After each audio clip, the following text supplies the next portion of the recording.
শহীদ রাষ্ট্রপতি জিয়ার রহমানের আদর্শকে ধরে রাখতে ও তরুণ প্রজন্মের মধ্যে জাতীয়তাবাদী মূল্যবোধে পথ চলা সুপুয়া শহীদ জিয়া স্মৃতি সংসদের আনুষ্ঠানিকভাবে উদ্বোধন হল অফিস কার্যালয়।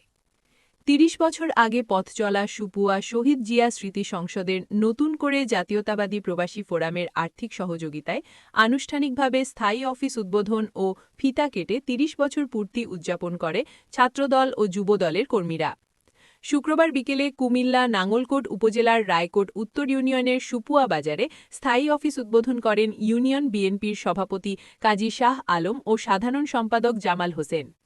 দীর্ঘ ৩০ বছর ধরে সুপুয়া শহীদ জিয়া স্মৃতি সংসদের কার্যক্রম চলমান থাকলেও এবার প্রবাসীদের সহযোগিতায় আনুষ্ঠানিকভাবে স্থায়ী অফিস উদ্বোধনের মাধ্যমে শহীদ জিয়া ও বেগম খালেদা জিয়ার স্মৃতি ধারণ এবং নতুন প্রজন্মের মধ্যে নতুন দিগন্ত উন্মোচিত হবে।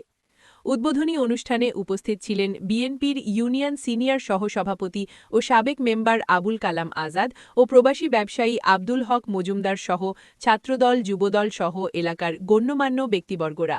শহীদ জিয়ার আদর্শকে সমুন্নত রেখে আদর্শকে সবসময় আমরা সম্মান করে যে আমরা আদর্শের বিচ্যুতি হব না, এই অফিসের মাধ্যমে আমরা এই এলাকার বিএনপির সকল কার্যক্রম চালু করব। সেই হিসাবে আমি যারা আজকে আয়োজন করেছেন সবাইকে রায়কোট উত্তর ইউনিয়ন বিএনপির পক্ষ থেকে আন্তরিক ধন্যবাদ জানিয়ে আমি এই অফিসের শুভ উদ্বোধন ঘোষণা করলাম। আপনারা দেখছেন মেঘনা টিভি, সত্যি সন্ধানে সবসময়।